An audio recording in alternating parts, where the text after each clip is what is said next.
Hello, my friends, and welcome to another episode of Unlimited. Today, we are talking about a roundtable to improve your perception, because perception isn't just an inside job. And I have my first guest of this season, Aleia Walker, joining me, who I will introduce you to shortly. We are talking about this topic of perception this month because it is the third topic in my Create Your Flow course. The reason it's the third topic following visioning and values is because it has a huge influence on how we understand ourselves, the way we perceive the world around us, and the way we perceive ourselves in relation to it influences the way we show up and what we do and what we receive back. It is not the only thing, though. It just is our own interpretation. And when I approach this, I often use the assessment, the Energy Leadership Index assessment, which helps you understand your perception.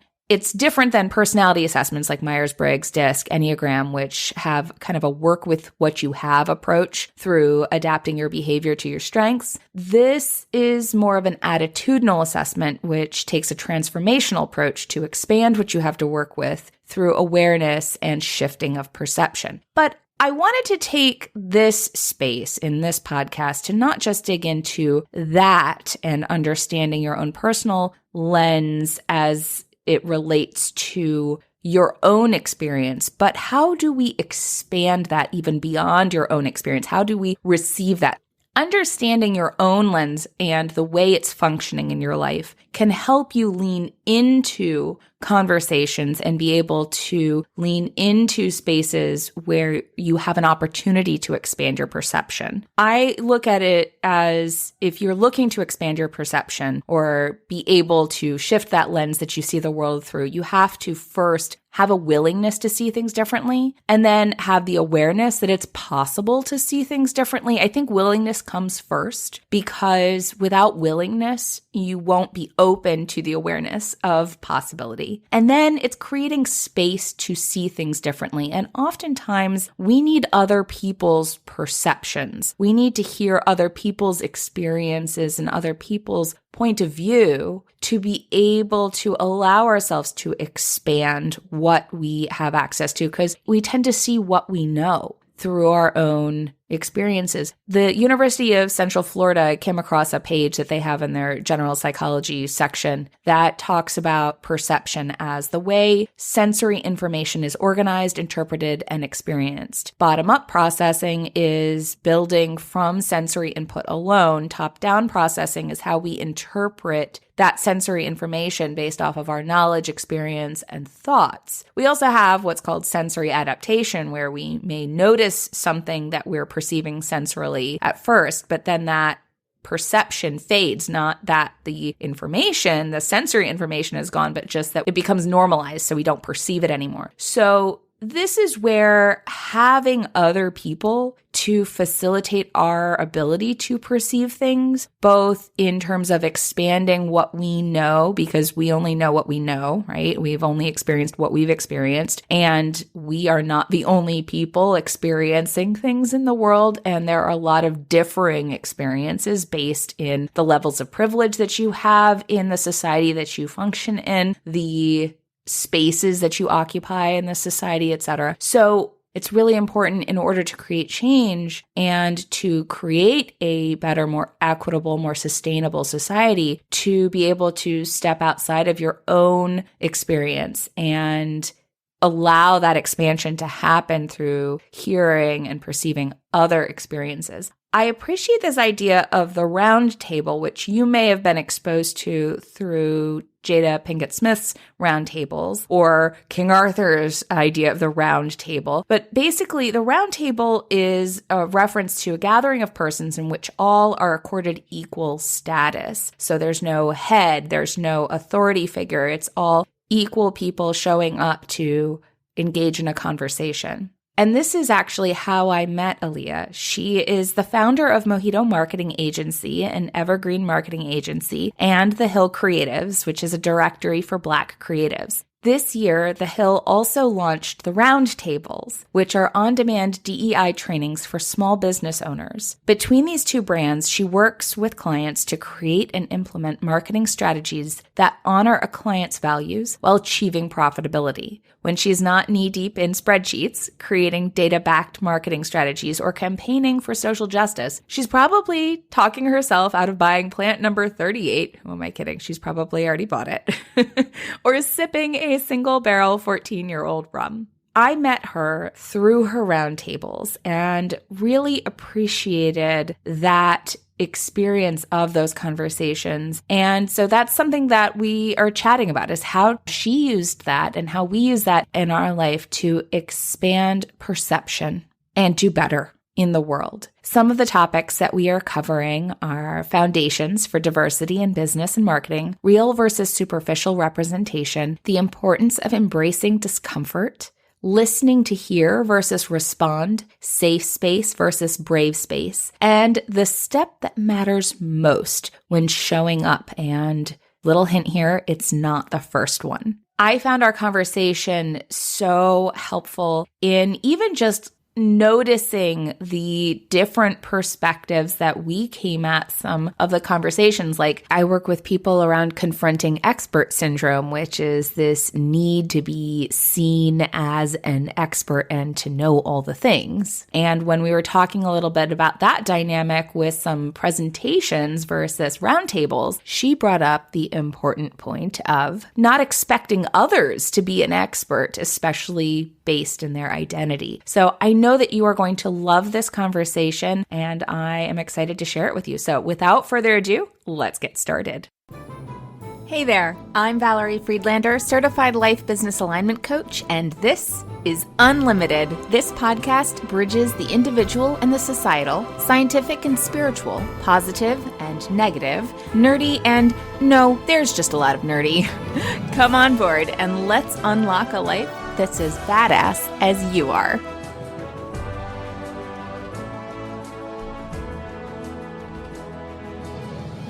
Welcome, Aleia. I am so excited to have you on the Unlimited podcast today. Thank you. I'm happy to be here. Thanks for having me. Fabulous. So I would love for you to share in your own words about you.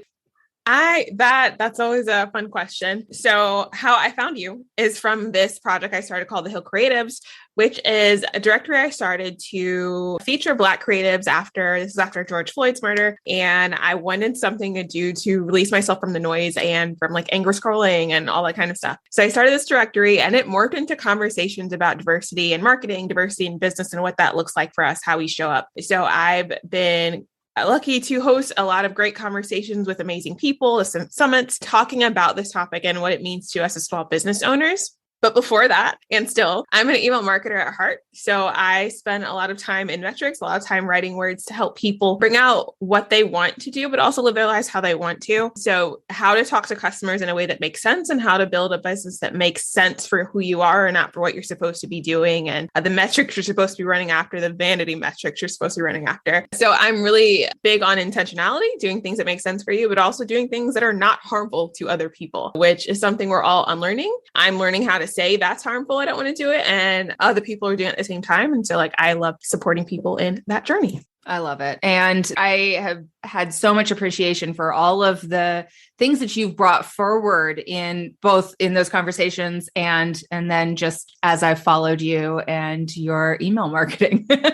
And that's actually one of the reasons why I wanted to have you on the podcast this month is unpacking some of those exploitive business practices myself. Mm-hmm. One of the things that I was doing this season of Unlimited is looking at some of the processes that I work with clients through as a life coach. Mm-hmm. And one of them has to do with the lens that we perceive the world through and being able to shift that lens. And so often people in that aspect of personal development have had a very privileged position from which they have handed down these ideas of perception. One comes to mind would be Wayne Dyer, who said, if you change the way you look at things, the things you look at change. And while yes, and that doesn't mean that the things aren't there anymore. I've heard so many white folk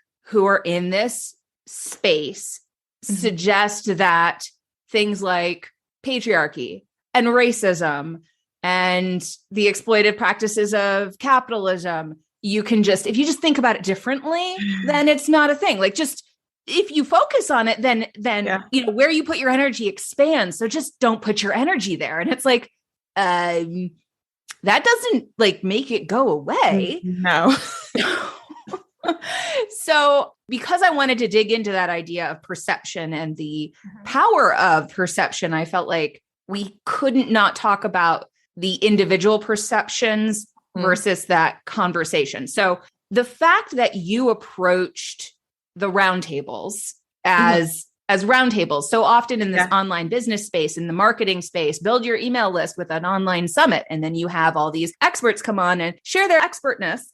And a lot of times it's like opinions, personal development stuff. Sometimes it's science-based, whatever, but it's these spotlights on individuals. And the way you set this up was very much a roundtable where you heard people conversing. And I would love for you to share a little bit about what inspired you to make it a round table versus like the standard online business summit.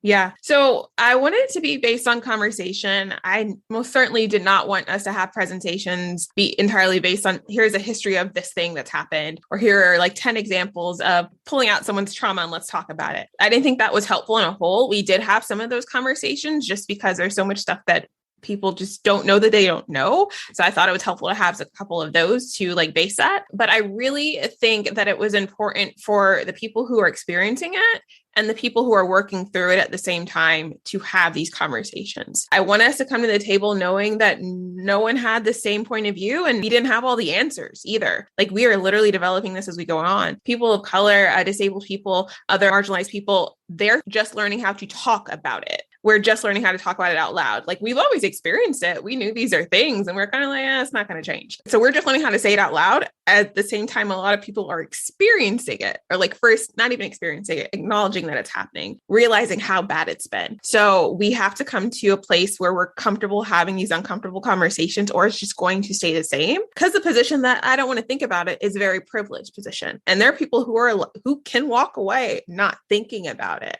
And I want to denormalize that as much as possible. Like, it's not an option that you have if you say that you want to be a purposeful business owner. If you say you want to reach your customers, to serve your customers, if you say these kind of things, you have to acknowledge what they're going through in their lives. And especially when we're running really small businesses, you're working one-on-one as a service provider. These are the kind of things that you have to encounter and have to deal with, or it's going to stay the same. Like, I've had a lot of white business owners coming to me and saying, all of my clients are white. And how do I change them? Like, well, you don't change it tomorrow, but you also don't change it by backing up from the things that are uncomfortable. You have to stay in the space and stay inside of what is going on in order to change. And you're going to feel uncomfortable. Sometimes you're going to feel guilty, but these are the tools you need to move beyond that. One thing that I love that we said throughout, I think it came from almost every speaker, is that guilt's not a healthy emotion. It's not an actual emotion. It's something you got to deal with and then move through it. But why do you get to place your discomfort over someone who is marginalized? Why do you get to do that? You don't, if you are meaningfully in this place. Yeah, absolutely. That I love. All of that is so key. And I see it too, of like, it's become popular to use certain buzzwords. And that was one of the things that you would say throughout, is like, watch out for that checklist. Like, don't make this just checking boxes. And since you said it that way, so many times I can see in so many different spaces, not just the online space, but like, I'll observe, oh, you checked a box. So like, for example, the coach training program that I went through, that I love, I got a lot out of. It's been very helpful in a lot of ways. Just released a program, corporate change program that you can get like an extra thing. And it's like, I don't know if I'm ready to invest in this, but I'm interested. I don't want to just help people tolerate things better. That's not what I'm here to do. I want actual change to happen, which means leaning into discomfort, which means working with executive people, not just the people who have to deal with the executive people who are functioning in toxic ways, right? And I looked at the list of teachers and presenters that were present in this program, and they were all white.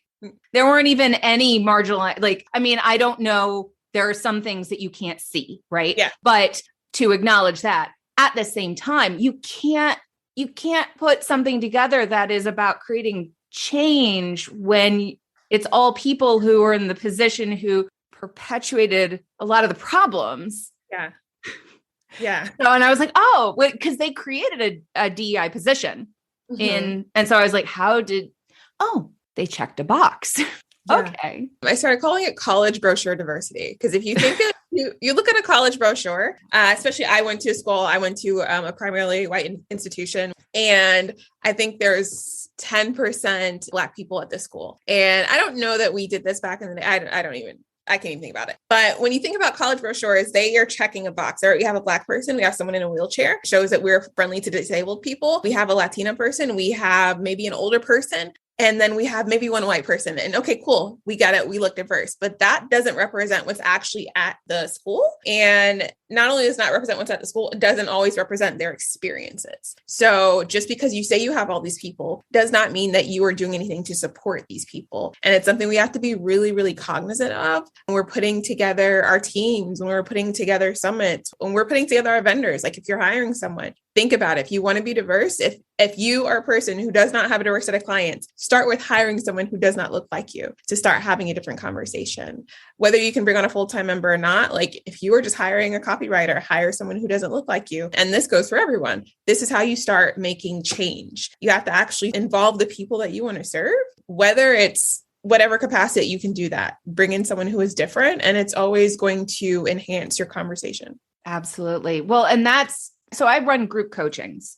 And that is one of the things that so often is powerful in those spaces is that while people bring forward different experiences, there's something that you can see of yourself in the experience if you're listening. And so much can shift when you hear other people and in a way where you're looking for, to really hear and not to respond, right? So often we're in these spaces where we're trying to think about what we're going to say ahead of time. And we make assumptions about whether we need to like get defensive, right? So we're looking for the ways that people are going to challenge us so that we can protect ourselves.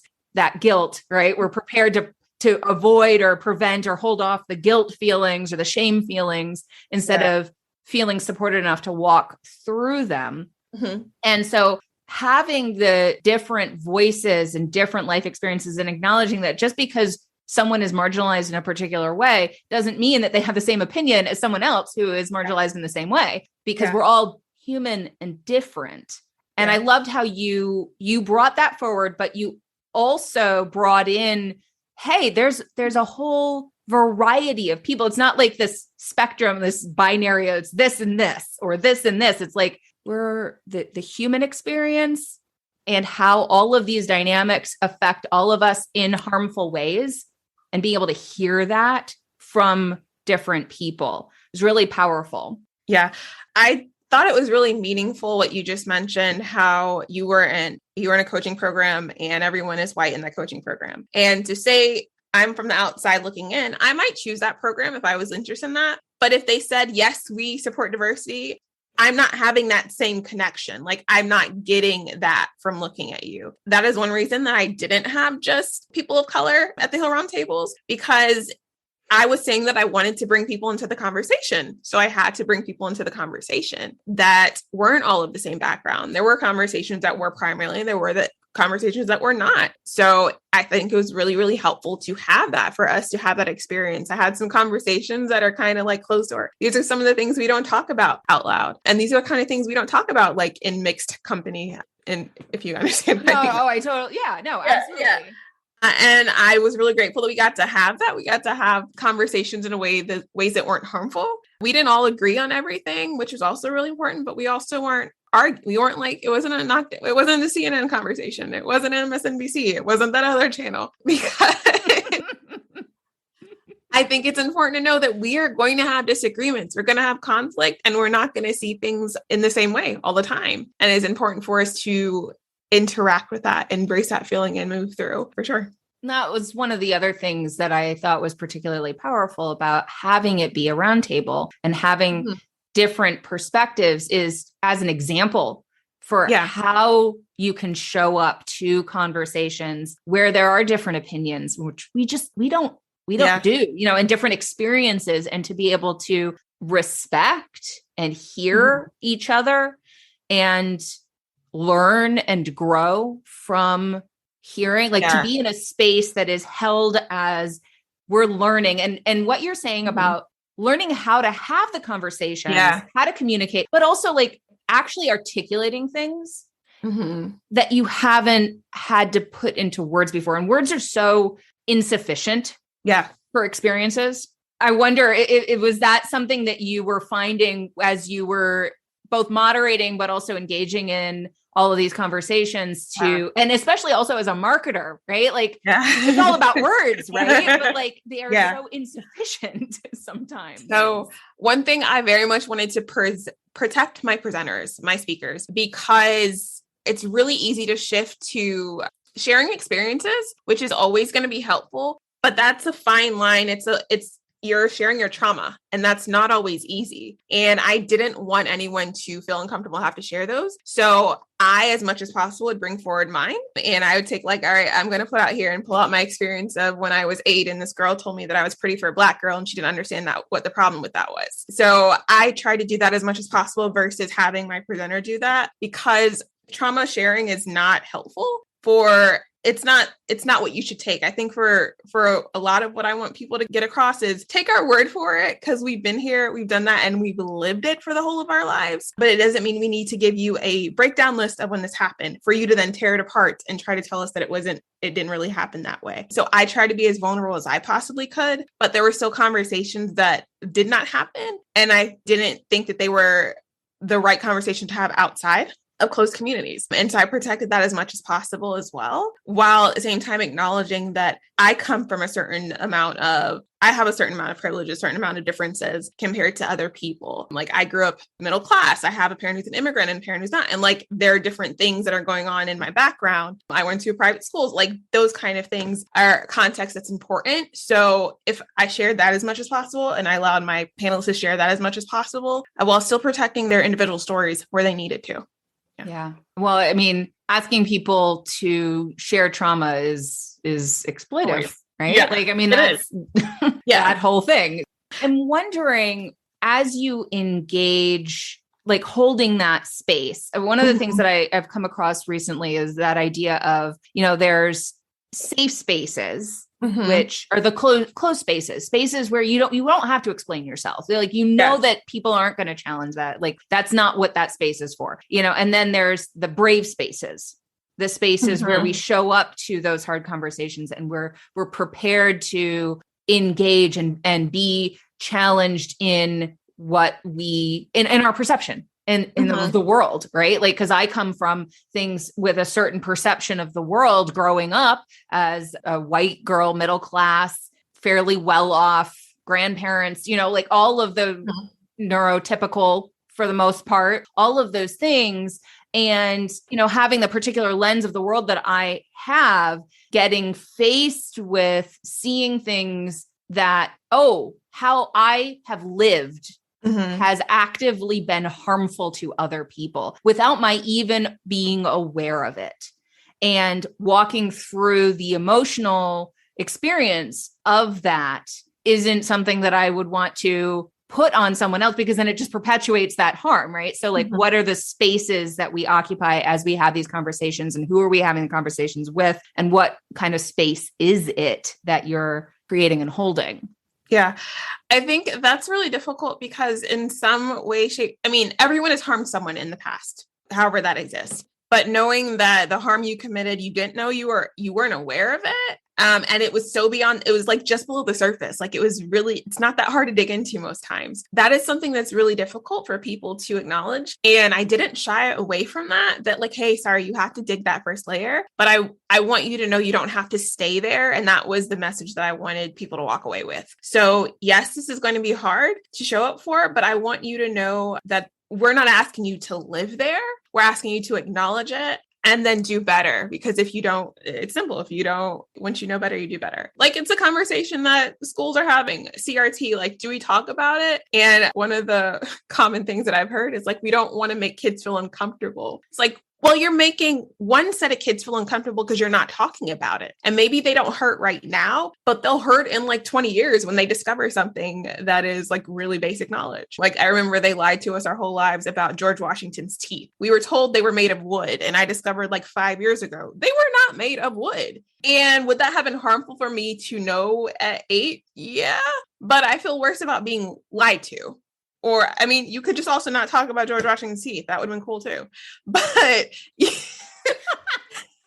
are we in dental school? I mean, but like, that is an example of like systemically trying to change a narrative. That's what's been done for so long. And that's what the people having these CRT conversations are trying to do. That's what the conversations are trying to do when they're having Don't Say Gay, which right now I'm really proud of Florida teachers who are biting back at it and talking about the ambiguity of it and how that's how they're challenging it. But these are the kind of narratives that people are trying to rewrite that shouldn't be written this way. They never should have been written this way. And trying to take these out of the conversation is going to be more harmful in the long run, because this generation behind us, they're not here for it. They're not here for it. And so I feel like a lot of these things, these changes, these people trying to keep the status quo are going to bite themselves in.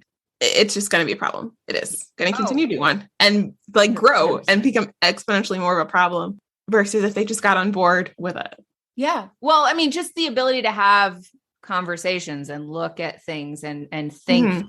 I think we underestimate this next generation of kids. Mm-hmm. Like, I'm blessed that my kids are in a public school that is actually engaging the mm-hmm. conversations and listening to what they're coming home with and exploring and actually being able to hear it when they were at home. Yeah. And not that I'm happy that they're back in school personally, but hearing the conversations, like they're here for it. Yeah. They're here to explore it and engage it and to ask questions and to understand and to make changes. And I think again and again, we have this tendency as adults to think kids are a certain mm-hmm. way that they're not, like that they're more fragile than they are. I was actually reading a book right now called Stolen Focus, and I mentioned it in the last podcast episode because mm-hmm. it's been so impactful, but it's talking about this overprotectiveness that we have over kids and how recent that is. We used to let the kids run around and create ideas and mm-hmm. problem solve and figure things out and interact. And now it's like, we're like all over them trying to control everything, which is really doing them a disservice. Anyway, that's tangential, but at the same time, I think we have more capacity than we give ourselves credit for when we show up with a willingness to acknowledge other people's humanity and our own humanity. And I think that's one of the things as we're talking that often gets in the way is that expertness, that idea of needing to be an expert, of needing to have all the answers. Otherwise, something must be wrong with us if we don't know everything. Yeah. And to be able to show up to a conversation where your perception is challenged, you have to be able to say, I don't know everything. Yep. Yeah. That's when in the roundtables, there are a couple of panels I started with, please share all your intersectionalities, like share everything that makes you you. I wanted to do that because I am not a spokesperson for Black people. I am not a spokesperson for first generation American. I am not a spokesperson. And that's something that a lot of times people of color or marginalized people in general are being expected to show up to the table with all the answers, or, all right, Aleia, Black people like this, or this like that. And like, that's not something that happens outside of the marginalized environment. So the more that people can recognize that we have a lot of stuff going on, there is no monolith anywhere. That is where we're going to get to different places. Finding those commonalities in between people, that's something that's going to help. Something that is unrelated to race, that is unrelated to gender. Sometimes that's what's going to help us really, really connect with each other. Yeah, absolutely. I would love for you to share a little bit about, in relation to that and the idea of pulling things together. You have this amazing newsletter. Yeah.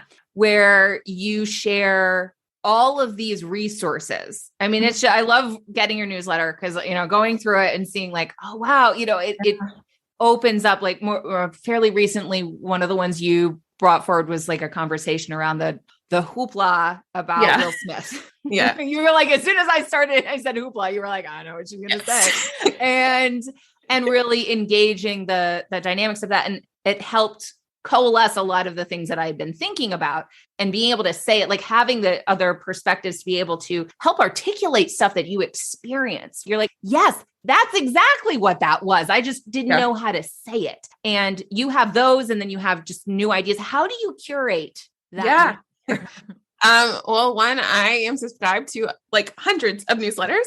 So that is one place where I get a lot of content. TikTok is also a place where I start my conversations and move on. There's this really great, this guy, he is from India, and he talks a lot about like the cultural appropriation of yoga and of like Ayurvedic medicine. And I've learned some things that they tell us, hey, you should take this. It's really, really harmful if you don't know that you shouldn't be taking this other thing. But because it's been sensationalized, everyone thinks it's mainstream and it's not. And this is like an example of causing ourselves physical harm. So those are the kind of things that really stick with me. And I like to talk about those. I also do I've always been a nerd. I've always been a history buff. I've always been into all the things. So I try to pull out something that we just don't know. We don't know those pieces. I pull those out fairly frequently. Like, hey, I've been thinking about this today, so let's put that in there. Yeah, I do talk about current stuff if I can. If there's something there's always something that's going on.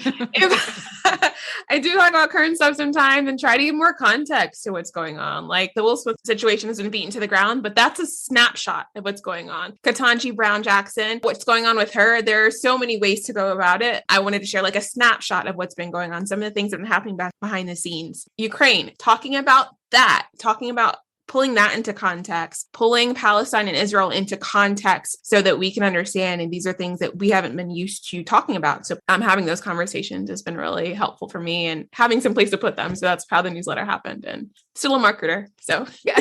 Well, I love that. And I also appreciate, marketing is something that was completely new to me when I stepped into entrepreneurship, and I was like, what do you want me to do here? So I always love learning new things and ways to approach it, and how so much that is out there is around like curating and scheduling and making it particular ways. And I've always appreciated how you refuse to just do business as usual when things happen. And you, even if you have stuff that you've already planned, to be able to go, and hey, we need to acknowledge this because it is impacting us. It's not like you can't just pretend it's not there. And if you aren't pretending it's not there and you actually aren't experiencing it as not there, then maybe there's something you should look at too. Just, Yeah. I'm really big on what's not being said. Says something as well. So if there's something that's disastrous, I will put a pause on everything and I will decide what I need to say when I need to say it. So I'm going to put a pause on things, and I will give people who are the right person, I will give them that platform, and then I will still make my statement later if I feel like I need to. So that's one of the things that was a big problem for me in the June of 2020, the Black Lives Matter. People were like, hey, we care about Black people. And then 3 months later, no, you don't. So I don't ever want to be that, but I also don't want to walk over and just ignore it and like keep talking about stuff when there are more important things. People are like actively living with trauma right now. Let's not think that we can sell our $97 course in the midst of all of this. Let's just take a minute. Yeah. Yeah. What I really hear in that is it's not just about what you're talking about. It's the way you're showing up. Yeah. Yeah. And that's the important part, because if it's only about what you're talking about, then it's performative. Yeah. And it's always going to look performative when you're doing it for the first time. It always is. And you have to recognize that it's not the first step, it is the 10th step that matters. So you have to show up. You just have to continue to show up. These things are important to you. When I started in the Black Lives Matter movement. That's what I was talking about. That's what I was angry as hell about. And that's what I had something to say about. But I'm really grateful that I did this. I'm getting to have more conversations with different kinds of people with different kinds of background, different things that are going on. My next newsletter, we're in the middle of, or towards the beginning of Ramadan. And I've seen some really great fundraisers and things. And those are the things I'm sharing next week. And I didn't have as much context before. And I didn't think it was as important to have these kind of things, but I think it's really important for us to band together so we can keep amplifying these kind of conversations and making them more normal. Yeah, absolutely. Well, and that, I mean, that circles right back around to the that work of when you first do something, so often people are waiting until they feel it to do it. And it's like, you're not going to feel it until you do it. It takes action to create change, not just thinking about it. Thinking about it can help, but like, you're not going to feel it until you do it. Yeah. And there are environments where I'm the ally or the accomplice, and I'm not the person who needs the support. And I could never have friends in those areas if I wasn't having these conversations. I've always had diverse friends, but there are friends that you're surface level with and you're friends that you're friends with, And until I started having more of these conversations out loud, they're like, oh, you get it. And you don't just care about yourself. These are the really important things for us to do. Like, we have to engage with all of these conversations. You can't do it all at the same time. It's like, that's not reasonable. But showing up is important, especially if that's a part of your values. And that's something that I see a lot in the online business space, is that we want to be intentional. We want to be helpful. We want to be powerful. And we want to be impactful. How are you being impactful outside of your one person? Yeah. Well, and in terms of that change, yeah. When you're, if you're saying I'm here to create change, well, what change are you here to create? Yeah. And how are you showing up to that? Yeah. And like, there've been conversations about people who get in here and get really successful, and now they look like capitalists. And is that the kind of conversation that we want to have? So if you're doing that, are you also doing things to counteract? Are you bringing people up with you? Are you donating crazy money? Like, what's his name's ex-wife who's like donated? Yes. Amazon. Yeah, right. She can't give away money fast enough. I think she's given away billions with a B at this point, and her net worth is still like crazy. She's at least showing up, saying that she cares. We know it's a tax write-off. That's not the point. But it's compared to her. Yeah. How do you show up? How are you showing up now that you've had some kind of success? And that doesn't always mean financial. Like, how are you showing up now that you have a space, a platform, a voice? Yeah. Well, and also that process of how are you showing up as you build? Right? Yeah. Are you building on other people's backs, or are you building in a way that's bringing people up as you go? Right. Or exploitive business practices versus intentional, supportive business practices. Yeah. Like, I've seen summits, I've been invited to summits, and I'm like, yes, you want to have a diverse group of speakers, but you must have 5,000 subscribers and you must send 4 emails within a 4-week period. That's not bringing people up, because you're still putting all these barriers to entry. And I also want to know if you have that. At the same time, are you just trying to use, are you just trying to use my platform now? Or is this an actual thing that's, we are engaging with one another and we're intentionally trying to help people? And intentionality doesn't pay bills. We know that it doesn't always pay bills, but how can you not cause harm to people while you're building your business as well? Yeah. I love all the conversations, and I so appreciate that you've brought them forward. And I thank you for how much you've helped me step into them more. And I encourage everyone who's listening, I'll have links in the show notes of ways that you can engage with Aleia and get on her newsletter, because it's amazing. Yeah. And before we wrap up, I always ask this question. Yeah. What does it mean to you to be unlimited? To be unlimited means that the things that I'm worrying about, they're wants and not needs. So to have like most of my needs met. And if I feel like if I feel like I'm not having them met, it's actually being able to have the space to step back and say, this is it. All right. You're crying because you gained 5 pounds this week, but you have food in your fridge or whatever it is. So it's being able to not have to stress over needs, like real solid needs in life. And if I can't, there's somewhere I can touch it, somewhere I can reach for it, somewhere I can go to for support. Yeah, absolutely. And when you want to feel unlimited, what song do you listen to? Sometimes it's like a reminder as to be unlimited. It's a song called Trenchtown Rock by Bob Marley and the Wailers.